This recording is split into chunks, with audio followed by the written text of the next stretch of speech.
Alright, welcome back to the SuperCoach Nuff channel. In this video, we're going to review round 16 of the 2026 AFL SuperCoach season. So the last of the bye rounds, and the bye rounds haven't been too kind to myself. So we scored a 2,050 this week, which should see us move down another 1,400 spots. So we're now at 13,500. And we'll be doing well to be top 20, I think, 20k by the end of the year.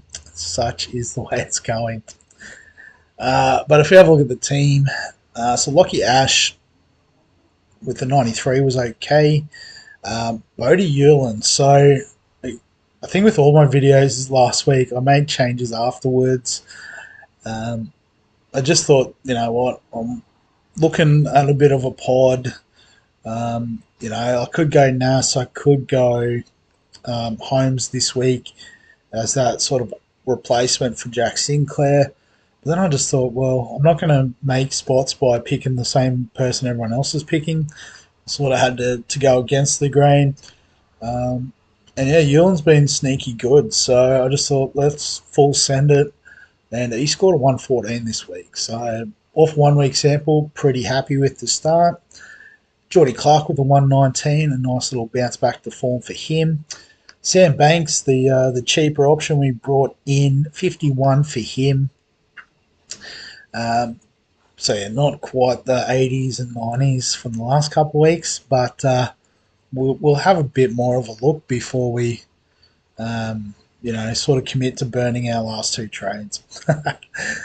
In the midfield, Heaney was good with a 125. Butters was great. 155, Dacos with 154. So I guess this is one thing we are hoping for now. We're back to best 22, is having a lot of these big dogs that a lot of people have, you know, sort of gone away from to save money. Hopefully that works out for us in the end. Oliver with 118 was good. Finn Callahan with 103 was fine.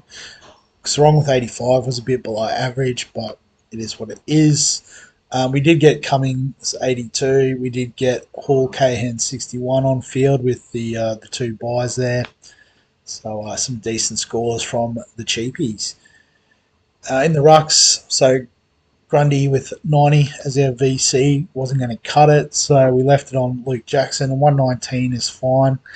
You know, 150s would have been nice, but it is what it is. I suppose the 175 from Shees would be even better, but yeah, probably wasn't brave enough to back him in as captain. Petrarca with 59 is a bit disappointing though. Durham with 128 though is really good. So one of the 300k picks that's actually worked out at the moment. Jagger Smith with 96, so pretty happy to have him as a final forward, albeit probably prefer F6 than F5. Murdoch with 55 is probably just flailing a bit at this point, but we'll be okay. Dirksen 52 is fine for him.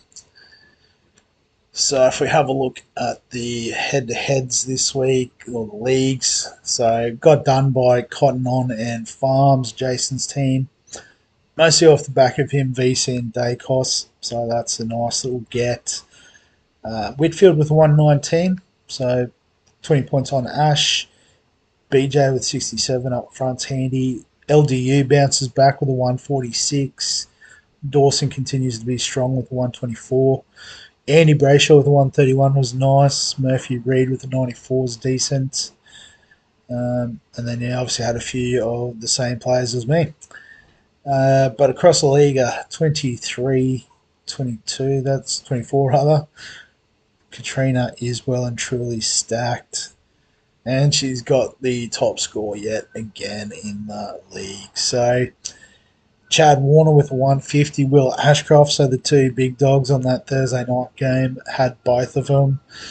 Jai Newcomb, Herbert with an 80, so he looks like he's the cheapie of the week this week. A bit bummed I don't have the trades to get him in. Dacos Houston and Josh Dacos both going good this week, which is nice. Well done for holding both of them. Parker was good with 122. Yeah, Jackson Clark, Noah Anderson as well as a nice hold. Warren Francis scored well. So, yeah, well done. Sort of having 60s on the bench is pretty handy. Just check the Open League real quick, see if anyone has Katrina covered. So top of the Open League now too, thanks to the big score this week. Um,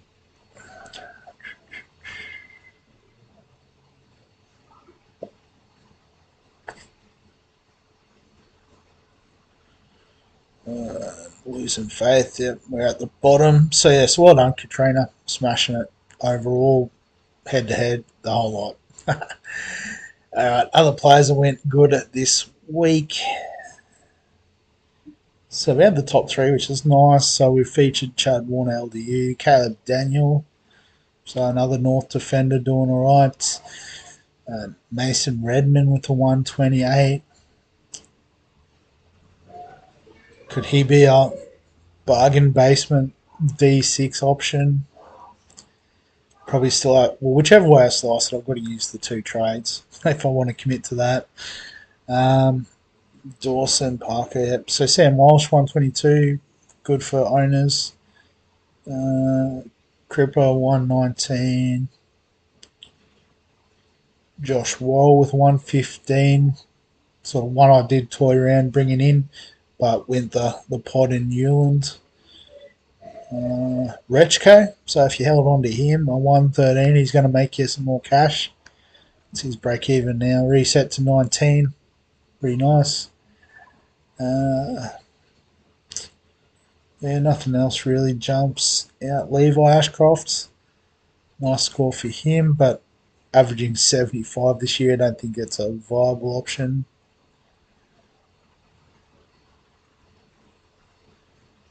Zeke Ewan, so the Ewan brothers doing all right. So he's only made 45k for the year, but maybe he kicks post buys. Let's have a look at some break evens for those that still have trades. So the top two there, Herbert Fitzgerald. If you've got trades, you probably already brought them in as downgrade options, but yeah, I mean if you've got two trades, no boosts, do you double downgrade this week to take advantage? Possibly, but I think most people have done one or the other already. So you just bring in the other one and then upgrade. Bo Adensall, so 62 off 57. So slightly higher price midfielder. I thought he was a defender. Can't read properly. So yeah, probably avoid these guys just because you can get the cheapies. Padadsky, so he didn't play. Bit bummed out about that, but it's fine. Annan, so he scored a 40 for those that brought in. So obviously you just brought him in because he's a 99k defender that was playing. So that's fine. Bammett only a 25. So yeah, the other guys were better picks.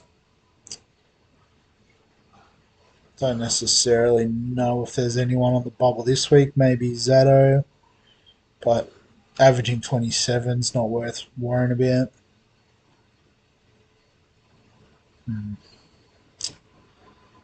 Yeah, I'll just leave it as those two guys basically as your downgrades this week. But I guess it's finally good to sort of put the team on in full. So actually, I've got to bring Dirksen back. So I guess everything going to plan. It would look like this with Cherry playing. I think he'll probably miss this week. So we might be relying on Dirksen again.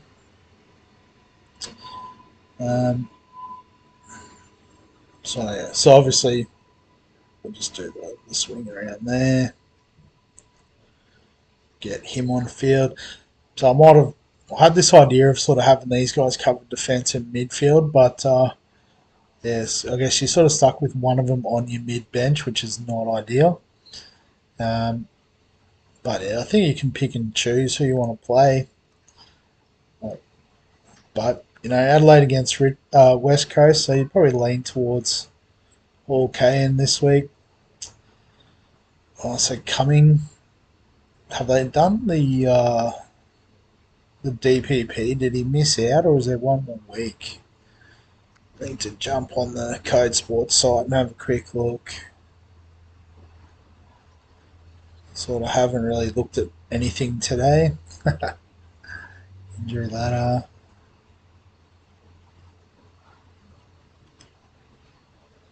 No, it doesn't say. Oh, I didn't want to click that. It might come out later this week. What happened there? Just trying to think. Was there someone that was definitely was Ison going to get forward status? I don't know. Still listed as just a midfielder. Maybe it's after round 18. So yeah, so that'd be handy if I could have him as swing into the F6 conversation. But I guess we'll do some research and we'll see. But the team pretty much picks itself at this point, given we're out of trades and we've sort of set up that way anyway.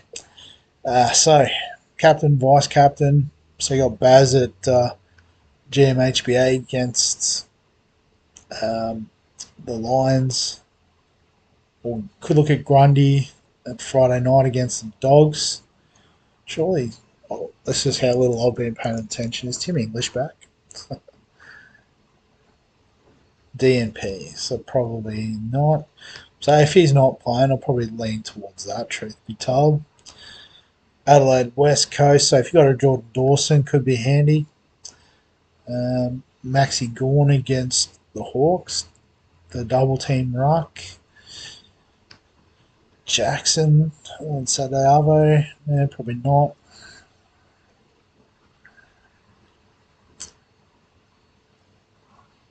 Butters against North and at Adelaide Oval, potentially as captain.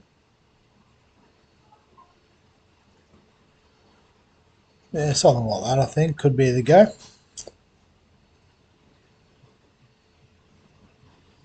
And yeah, so I think that's the play. Obviously, no trades. Can just do a quick talk. Actually, they're just players in my team, aren't they? I'll quickly look at the top 10. Well, it is fairly early in the week as the time of recording. But Sinclair, with his injury, he is a trade out. People trading out coming is interesting. I guess probably like downgrade to one of the bottom dollar guys to then upgrade Dirksen. So he's got a little bit more cash to make, but again, if you're downgrading to upgrade elsewhere, it makes sense. Ison, so he didn't score. Oh, he scored 53, was okay. But again, you can get to those guys that are going to make cash a bit quicker. Daniels looks like he's injured, so that's fair. Lombard, so did a job in the end, 210k he made. So didn't hold the faith for that long, but probably should have. So yeah, nice, well done, Leo. Murdoch, yep. I guess if you've got the ability to upgrade, makes sense. Sardis, yep. Dersma, so another one who's made a couple 100k that we missed out on. Braden Cook, so yep. I think we traded him out about 380k, so I don't feel too bad about that. Trade ins, so yeah, obviously Herbert if you haven't got him. Nas, obviously a premium defender target, so it makes sense. Warner, so maybe a bit of chasing points, but I guess averaging 93, you probably take that in your forward line at the moment. So why not? Fitzgerald, yep. Durham, yep. Holmes, yes, absolutely. Warren Francis, yeah. I mean, again, if you're looking for a forward to finish your team, makes sense. Baz, Max Gawn, so 627k is not the worst actually. I mean, if I had trades, I'd seriously consider sidewaysing Cherry to Gawn. I think, that would then be the top three rucks. And Callum Wilkie, so I guess with the Sinclair injury, there might be some opportunity for points. So I've already got him. But yeah, I could see that as a nice cut price defence option. So yeah, we'll wrap the video up there. As always, if you've got any questions, comments, thoughts, feel free to add them below. Give us a like if you enjoy the AFL content. Subscribe for all the fantasy sports content on the channel. And other than that, we'll catch you in the next one.